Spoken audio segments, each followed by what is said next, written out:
who is known by now talking the climate change in the world. When he go to the UN, his first sentences are actually about the climate change. Here in Pakistan, we know that he fought for Kashmir issue, he fought for the Shan-e-Rasool issue, he fought for the Ummat-e-Muslima issue. But yes, for the SAS program, but yes, our top priorities, and Prime Minister Imran Khan is known for the climate change talks that he do on any international forum and national forum. So we did some flagship program. Top one is with the 10 billion to tsunami. Most of the people internationally, it is actually acknowledged. That is 10 billion to tsunami. Our second one is Clean Green Pakistan. That here in Pakistan, we try to have this movement. We try to educate people that we tell that it's not only the responsibility of the government or the government alone can't do everything. You have to get the ownership of your own uses, of your own cities and of your own streets. That is the Clean Green movement. Our third is e-vehicle policy. We promised to the world in COP26 that by 2030, inshallah, 30% our vehicles going to be turned on the electrification. Our fourth promise, which is very big, that is we did in a COP26 again, that is by the 60% will go on the renewable energies by 2030.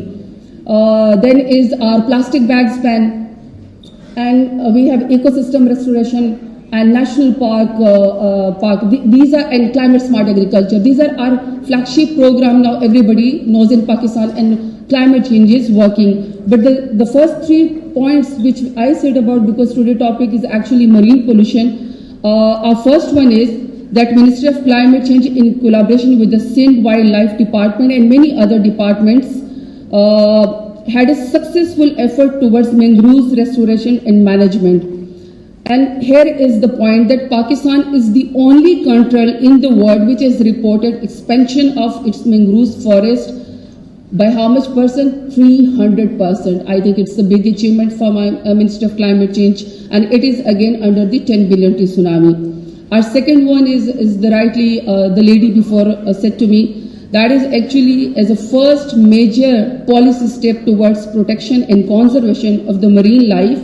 The Astola Island, Balochistan, has been designated as Pakistan's first ever marine protected area by the Ministry of Climate Change. We have other 23 national parks. One is actually this one, where the international definition of UNEP, where poaching and hunting is prohibited. These are not paper parks. These are originally on the standard of the UNEP. You will see this our contribution. And a third one is that the Indus River Canyon, about 150 kilometers southeast of Karachi, also declared as marine protected area. The canyon is an important fishing ground, especially for large sharks, whose population has been dwindling due to the uncontrolled fishing practices. And our fourth one is, which is actually I said that rightly the WWF said that 65% our marine pollution is due to the plastic pollution. We have banned the single use of plastic bags in Pakistan. The Clean Green flagship program, we are working more on the clean part now with our stakeholders in Pakistan, and inshallah you will see some major solution for the plastic pollution in Pakistan for the recycling plan.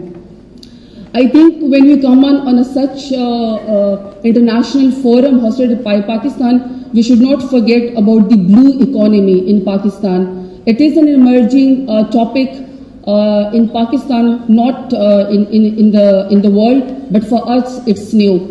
And related से क्या क्या करता है? That is the economic growth है, improvement of livelihood है, jobs creation है, और health of marine life है. I'm very proud that the government of Pakistan in December 2020 launched the Blue Carbon first ever project in Pakistan in making the accurate estimation of the potential of carbon stock of the coastal ecosystem and mangroves. और ये हमने किसके साथ किया? We did this with the assistance of the World Bank. That estimation क्या उन्होंने की है कि if we successfully do the 10 billion to tsunami, because this blue carbon is with the mangroves plantation is under the 10 billion to tsunami, if we are rightly on the target, and we are rightly on the target because the SDG Goal 13, the climate action international jury says that Pakistan before the 2030 is Pakistan near to the achievements. So the blue carbon estimation would be 500 million by 2050. So I know 2050 is very far, but when you make a decision making for your country, it has to be some long. Now the Maritime Security Agency role, I want to say something about it. Every time they invite me and I come up here today, I had a cabinet meeting too with the Prime Minister, but I just missed it because I think it's a very big platform to meet the international community. But a very beautiful things wrote to me by one of the Marine officer here. This is the sea are considered as the global commons, and maintaining good order at sea is a collective responsibility for all seafarers and law enforcement agencies of each individual country. The medium should not be utilized for furthering their political agendas. Rather, all energies needs to be focused on social and economic prosperity of the human beings. And I know everything is actually about the politics. But still, Pakistan can rightly on PMSA for maintaining, I can rightly proud say that Pakistan Maritime Security Agency is maintaining a vibrant all-time presence at sea through regular patrols and multi-dimensional activities to regulate various activities sea and protect our maritime interest. PMSA, along with the international and national stakeholder, is primarily focusing its efforts on preventing accidents and emergencies at sea. I can very proudly say that PMSA has indeed come a long way since its founding, and it is nice to see how effectively the agency has been shouldering the responsibility it has given to charge up the Pakistan Exclusive Economic Zone. You are not clapping for yourself, by the way.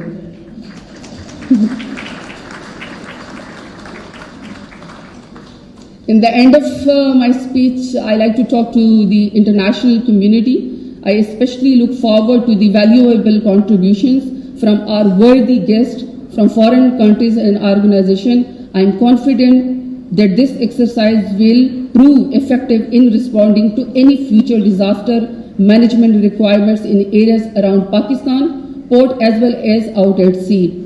I assure all of the foreign participants of all-out support in their time of need. God forbid if you need. Pakistan has always been and will continue to the efforts in improving the overall security and safety environment in the Arabian Sea, and we will always be there in making this region and the world as a better place for all our future generation.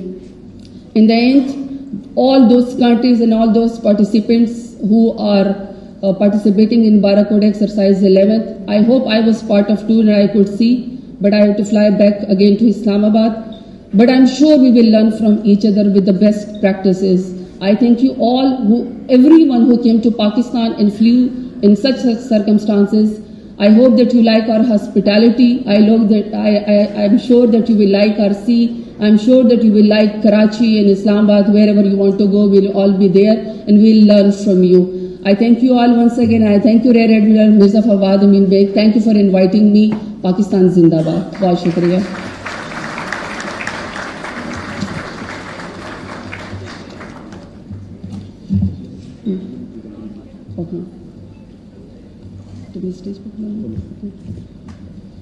I would now request our worthy guest speaker, Ms. Samina Kidwani, DG NIO, to receive a memento from our worthy chief guest.